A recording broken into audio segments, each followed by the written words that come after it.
സുഹൃത്തിൻ്റെ മകൻ്റെ കുട്ടിയെയാണ് വീട്ടിലേക്ക് കൊണ്ടുപോയി ഈ പീഡിപ്പിക്കപ്പെട്ടത്. സാർ, എല്ലാ പാർട്ടിയിലും ഇതുപോലുള്ള ആളുകളൊക്കെ ഉണ്ടാവുമായിരിക്കും. പക്ഷെ ഇത്തരം ഒരു സംഭവം ഉണ്ടായിട്ട് ഇതുവരെ അയാളെ അറസ്റ്റ് ചെയ്യാൻ പോലീസ് തയ്യാറായിട്ടില്ല. ആരും പ്രതിയെ സംരക്ഷിക്കാൻ തയ്യാറാകില്ല. സംരക്ഷിച്ചാലും പോലീസ് അയാളെ കണ്ടെത്തുകയും ചെയ്യും. അതാണ് എനിക്ക് അതുമായി ബന്ധപ്പെട്ട് പറയാനുള്ളത്. ശ്രീ വി ഡി സതീശൻ, ബഹുമാനപ്പെട്ട മുഖ്യമന്ത്രി.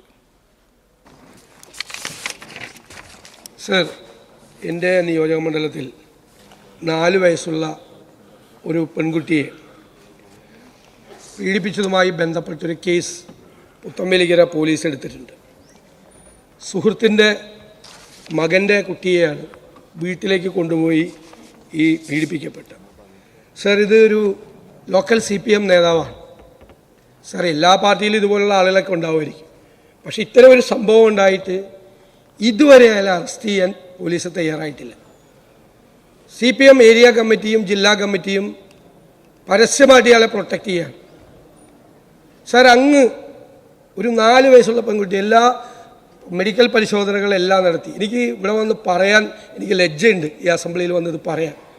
4 വയസ്സുള്ള ഒരു പെൺകുട്ടിയോട് ക്രൂരമായി പെരുമാറിയിട്ട് മെഡിക്കൽ പരിശോധന എല്ലാം, അതുകൊണ്ടാണല്ലോ പോലീസ് കേസെടുത്തത്. സാർ, എന്നിട്ട് എത്രയോ ദിവസമായി അറസ്റ്റ് ചെയ്യാതെ ഇയാളെ പ്രൊട്ടക്റ്റ് ചെയ്തിരിക്കുകയാണ്. എനിക്ക് ബഹുമാനപ്പെട്ട മുഖ്യമന്ത്രിയോട് പറയാം, ഞാൻ ദീർഘമായി പറയുന്നില്ല, അത് പറയാൻ പറ്റില്ല. അതിൻ്റെ വിശദാംശങ്ങൾ ഞാൻ അങ്ങയോട് നേരിട്ട് പറയാം. ഞാൻ ഈ സഭയിൽ പറയുന്നില്ല, പക്ഷെ എനിക്കിത് കൊണ്ടുവരാതെ നിവൃത്തിയില്ല. സാർ, അവരോട് വിളിച്ചു പറയണം, പ്രൊട്ടക്റ്റ് ചെയ്യരുത്. പോലീസിനോട് നീതിപൂർവമായ നടപടി സ്വീകരിച്ച് അയാളെ അറസ്റ്റ് ചെയ്ത് കൊണ്ടുപോകും. ആ കുടുംബം ഒരു പാവപ്പെട്ട സാധാരണക്കാരായ ഒരു നിവൃത്തിയില്ലാത്ത ഒരു കുടുംബമാണ്. അവരുടെ ഒരു കുഞ്ഞിനോടാണ് ഈ ക്രൂരത ചെയ്തത്. പാർട്ടിക്കാരനാണ് എന്നതുകൊണ്ട് ആളെ സംരക്ഷിക്കുന്നത് ശരിയാണോ? ഇനി കള്ളക്കേസാണെങ്കിൽ പോലീസ് കേസെടുക്കും? ഇല്ലല്ലോ. മെഡിക്കൽ പരിശോധന അടക്കമുള്ള എല്ലാ നടപടികളും പൂർത്തിയാക്കിയിട്ടാണ് ചെയ്തിരിക്കുന്നത്. ഞാനിതിനകത്ത് രാഷ്ട്രീയം കലർത്താൻ ആഗ്രഹിക്കുന്നില്ല. പക്ഷേ ആ കുടുംബത്തിനും നീതി കൊടുക്കണം എന്ന് ഞാൻ അങ്ങയോട് അഭ്യർത്ഥിക്കുന്നു. ബഹുമാനപ്പെട്ട മുഖ്യമന്ത്രി. സർ, ബഹുമാനപ്പെട്ട പ്രതിപക്ഷ നേതാവിൻ്റെ വികാരം അത് ഇത്തരമൊരു സംഭവത്തിൽ ശരിയായിട്ടുള്ളത് തന്നെയാണ്.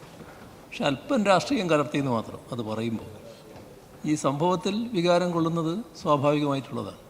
ഞാൻ പറയുന്ന രാഷ്ട്രീയം കലർത്തി എന്ന് പറയുന്നത് ഈ പറയുന്ന പ്രതിയെ ആരോ സംരക്ഷിക്കുന്നു എന്ന് പറയുന്ന ഭാഗമാണ്. ആരും പ്രതിയെ സംരക്ഷിക്കാൻ തയ്യാറാകില്ല. സംരക്ഷിച്ചാലും പോലീസ് അയാളെ കണ്ടെത്തുകയും ചെയ്യും. അതാണ് എനിക്ക് അതുമായി ബന്ധപ്പെട്ട് പറയാനുള്ളത്.